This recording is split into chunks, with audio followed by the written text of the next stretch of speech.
Cada persona de este mundo tiene su propio karma individual, el cual le otorga una apariencia física, una forma de pensar, una forma de sentir, unas habilidades. Y esa multitud de efectos que recaen sobre cada individuo son consecuencia de las causas que creó en su pasado.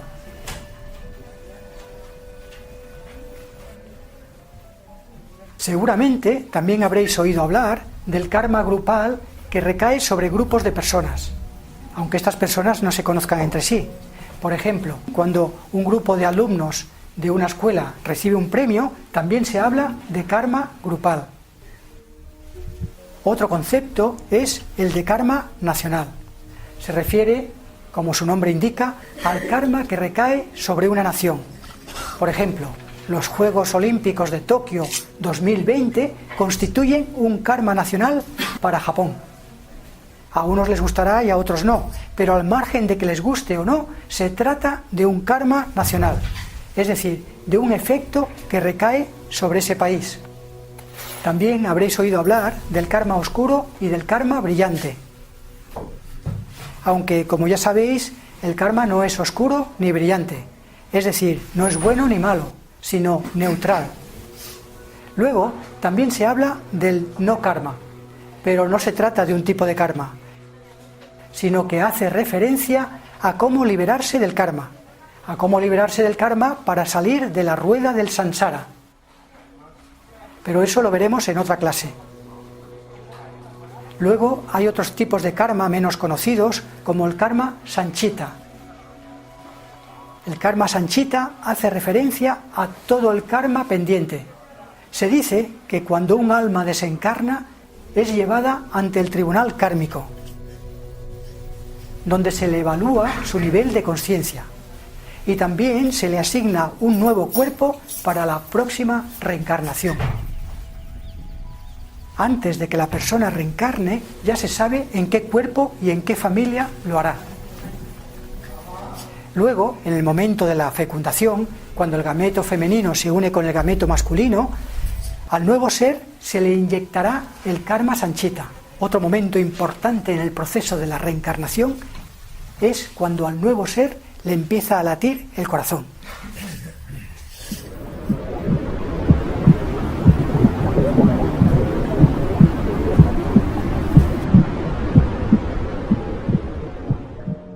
Según la sabiduría iniciática, el corazón está considerado como el emperador del cuerpo, el centro del ser. Y posteriormente, con el alumbramiento del bebé, el nuevo ser verá la luz en esta dimensión. Debemos recordar que el nuevo ser viene con su mochila del karma. Viene con su mochila del karma para experimentar aquí en la tierra otros cuerpos, otros lugares, otras vivencias, otras experiencias y otros aprendizajes. Y una vez que ha reencarnado totalmente, ese nuevo cuerpo pasa a ser temporal, local y formal, ya que su nuevo vehículo de carne estará sujeto a las limitaciones del tiempo, el espacio y la forma. Y cuando finalmente ese ser tenga que dejar este mundo, deberá abandonar todos sus vestidos: el vestido de la carne, el vestido de las emociones y de los sentimientos, el vestido de la mente y el vestido de la vitalidad corpórea. Pues bien, cuando haya abandonado todos sus cuerpos, ese ser volverá a ser atemporal, alocal y aformal, ya que dejará de estar condicionado por las limitaciones del tiempo, el espacio y la forma. Otro tipo de karma es el prarabdha. Sus efectos ya han madurado lo suficiente en los planos sutiles de la existencia. Cosa distinta es lo que sucede con el karma agami, que es el karma que estamos generando ahora mismo. Lo estamos generando con nuestros pensamientos, palabras, acciones y omisiones. Con el karma agami tenemos un mayor libre albedrío, porque ahora mismo podemos cambiar nuestros pensamientos, nuestras palabras, nuestras acciones, para generar un karma nuevo. El karma agami se suele representar con una flecha que está en un arco. Una flecha que está preparada para lanzarse, pero que todavía no se ha lanzado. Una flecha que el arquero va a lanzar. Una flecha sobre la cual el arquero tiene cierto control, ya que puede lanzar la flecha hacia arriba, hacia abajo, no lanzarla. Es decir, tiene un cierto control sobre ese futuro karma que va a crear. Aún estamos a tiempo para cambiar ese karma. Me refiero al karma Agami. Y una vez más, no olvidemos que el concepto de karma solo hace referencia a que en cada momento estamos viviendo los efectos de las causas que hemos generado en el pasado. Por lo tanto, según el karma, vivimos inmersos en un contexto determinista. Vivimos inmersos en un determinismo, el cual implica que todo lo que vivimos es el resultado de las causas del pasado. Pero como vivimos en un contexto de determinismo que no es puro, por lo tanto, tenemos un pequeño margen de maniobra para cambiar el karma. A ese margen de maniobra le llamamos libre albedrío. Gracias a ese pequeño libre albedrío podemos crear ahora mismo nuevas causas para crear un futuro diferente. Un futuro que no esté predeterminado, sino un futuro que podamos elegir por nosotros mismos. Y respecto al karma pendiente no bueno, respecto a ese karma, todavía podemos cambiarlo, todavía podemos transmutarlo.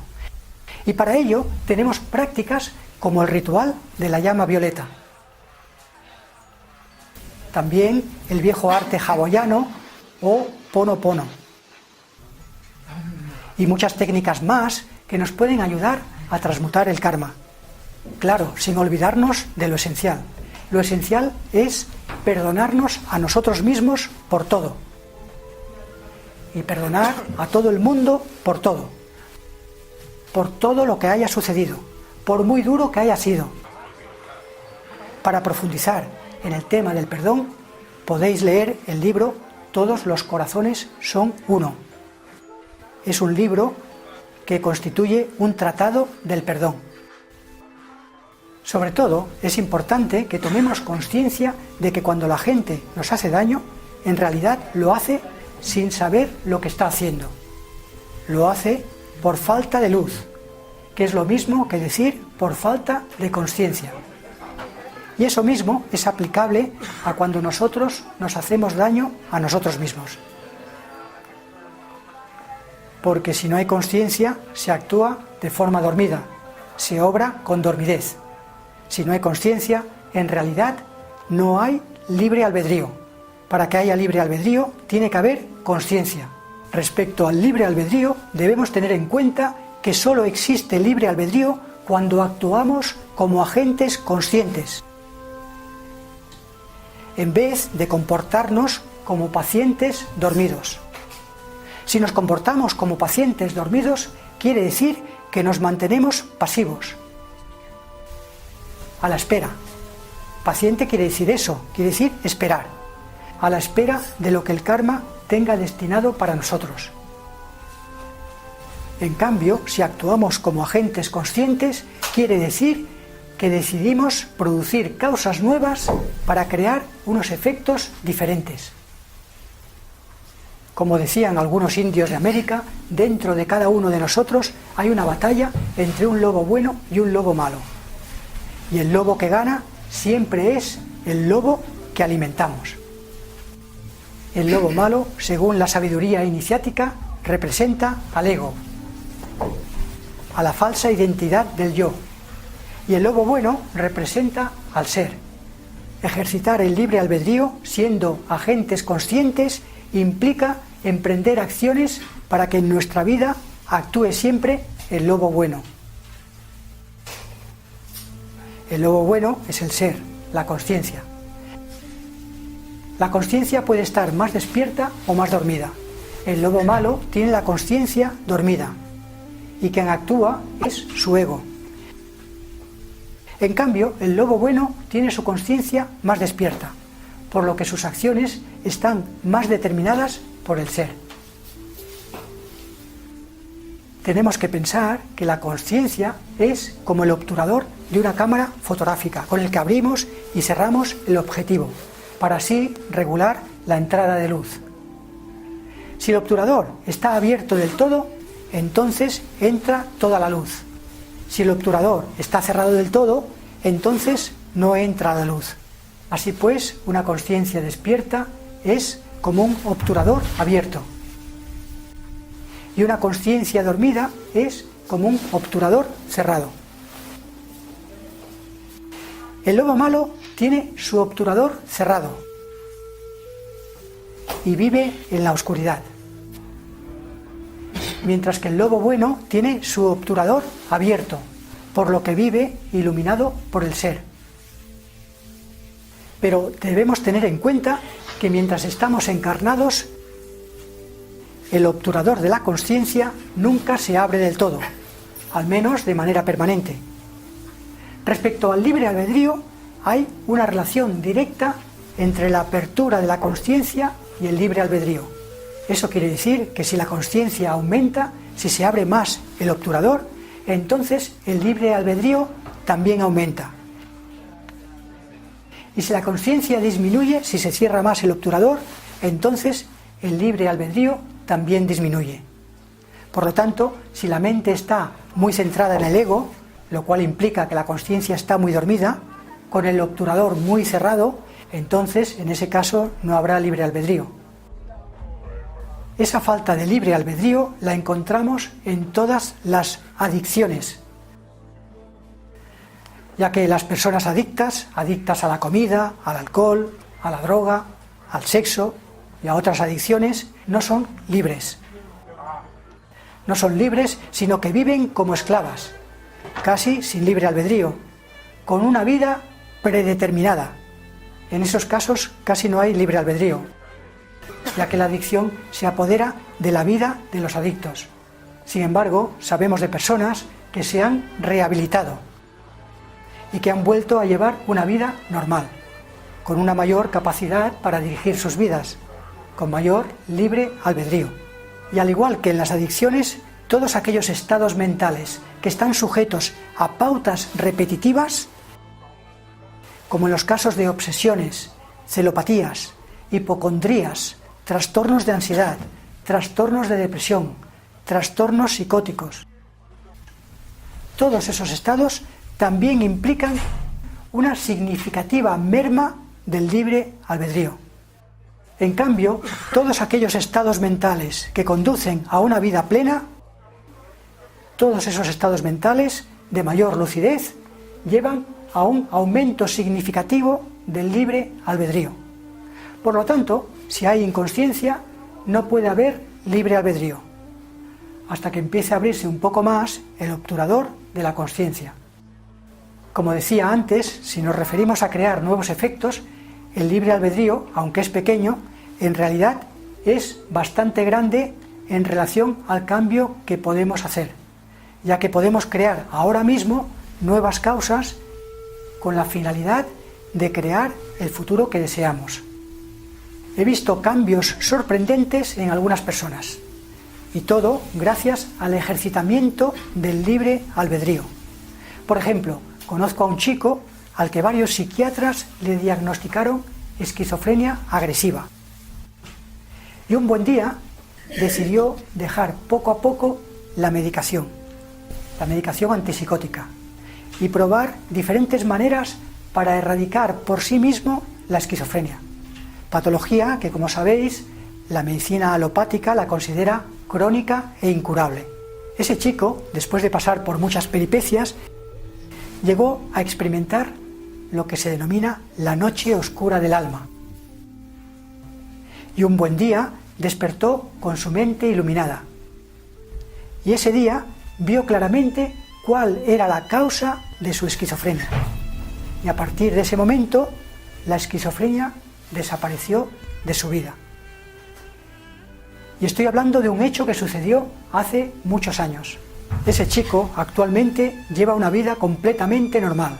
Trabaja, va al gimnasio, está casado, tiene una hija. Un día le comenté este caso a una amiga psiquiatra Y le dije, ¿por qué no se aplica ese método que ha utilizado ese amigo para todo el mundo que tiene esquizofrenia? Y me dijo que al tratarse de un caso individual no se puede aplicar al resto de personas con esquizofrenia, ya que esa nueva técnica debería someterse al método científico. Debería hacerse un ensayo clínico para confirmar que se trata de un método seguro y efectivo para ser utilizado por el resto de pacientes.